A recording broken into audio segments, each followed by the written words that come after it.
Now, the world's two biggest economies have agreed to hold off on raising tariffs for another 90 days at least.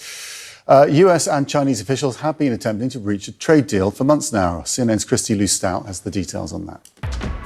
U.S. President Donald Trump extended a trade truce with China for another 90 days. That's according to a White House executive order.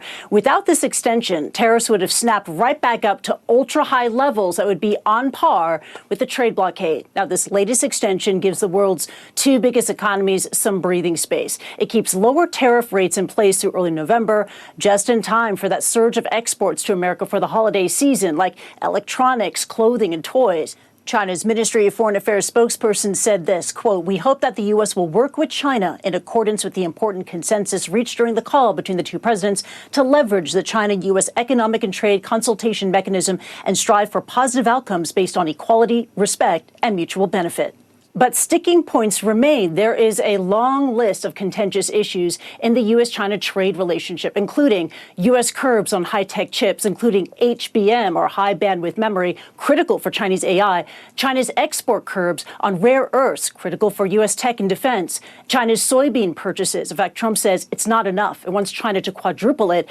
China's purchase of sanctioned Russian and Iranian oil, fentanyl, namely the flow of fentanyl precursor chemicals from China, and the fate of TikTok, with the deadline for a deal approaching on September the 17th. That is a long list, but analysts say the extension will give both sides more time to untangle them. It could also set the stage for a meeting between Donald Trump and Xi Jinping.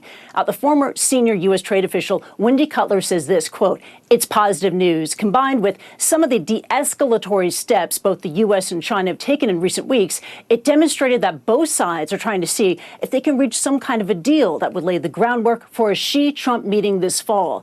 Just last week, Trump said that the U.S. and China were getting close to a deal, and in the event of a deal, he would meet with Xi before the end of the year.